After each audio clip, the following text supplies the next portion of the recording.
What's up, cool cats? So we are going to progress from the previous upper body workout we did. So that just means we're going to add a little bit more intensity, a little bit more volume, a couple exercises. So let's just get to it. So if you remember last upper body, we did push-ups, so chest, rows, back, and we did overhead presses, shoulders, and then we finished with some bicep curls. So what we're going to do is we're going to add an exercise to 2 of those moves. So instead of 4 exercises, we're going to do 6, okay? So we're going to keep the same movements, we're just going to add a couple extra ones, all right? So I'm going to break them down for you. It is a little windy and raining here, which probably means we're going to have cold weather. But, so I'll try to speak up. Anyways, all right, so the push-ups, like we've done before, right? You already know the drill. Hands directly underneath your chest, elbows at like 45 degrees, lower your chest to the ground. If you need to modify it, go up higher, so an incline, the wall, your counter, whatever. If you want to progress it a little bit, do some weighted push-ups are really great, or some like tempo push-ups, so you can hold it for 3 seconds at the bottom, slowly come back up. There's so many ways that you can progress it, but same thing, come down and we push up.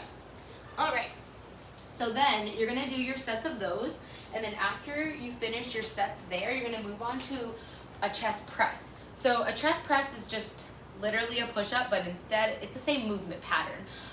But instead of pushing, your body up off the ground, you're pushing dumbbells over your chest. But it's the same movement pattern, okay? So you're gonna still keep the dumbbells right at your chest. You're gonna lay flat, I'm gonna show you, and elbows at about 45 degrees, and you push the dumbbells up.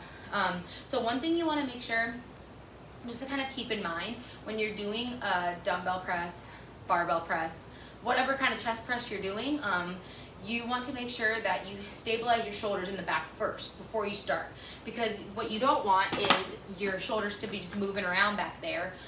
You want to make sure you stabilize them, and how we do that is we literally pull them back and down.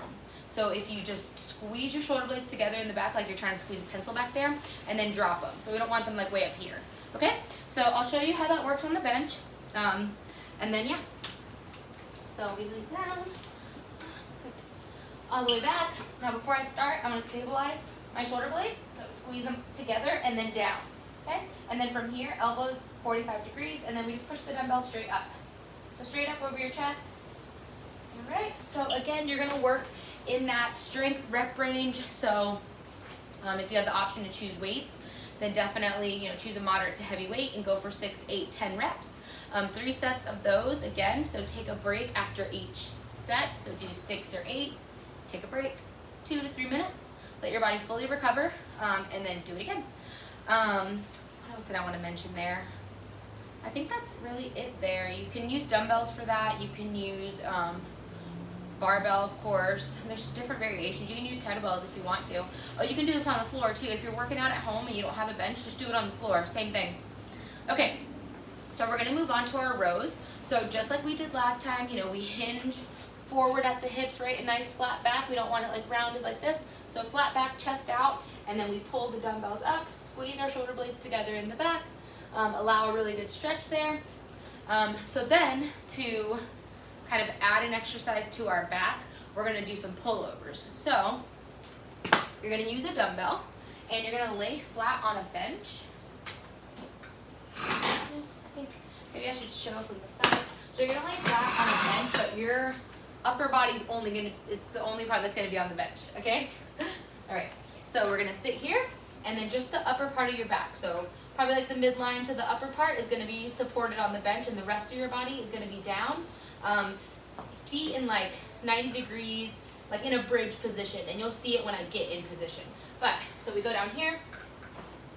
Perfect. So now that we're here, you're going to lift the dumbbell up. You're going to throw it all the way back. So whenever we're extending at the lats, okay? We're not really using our arms, like we're not bending at the elbows or anything to really do this movement.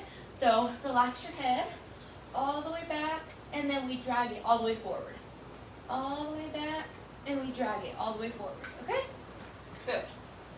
So, again, make sure you're getting a good stretch in your lats, and the more you practice that move, the better you're going to get at it.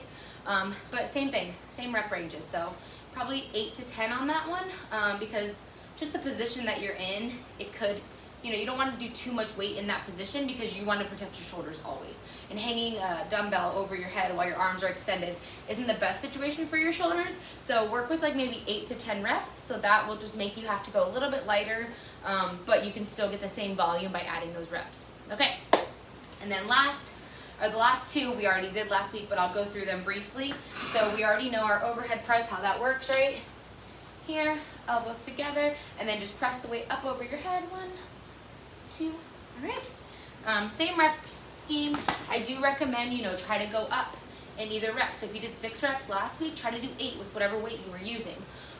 Or if you were doing 8 to 10 reps, then grab like maybe 5 pounds extra and do, the same, go to 6 or whatever. That's progressive overload, and that's what our bodies need to recover, adapt, and change, okay? Okay, and then lastly, our bicep curls. We did these last week. You know the drill. Here, curl them, boom, nice and controlled. Make sure, you get that squeeze in that elbow. You really can't see it because of my shirt, but try not to like swing your arms up, and your elbows don't need to come like flaring all the way up here. Once you curl and you get to here, that's it. You don't need to drive your elbow up higher, okay?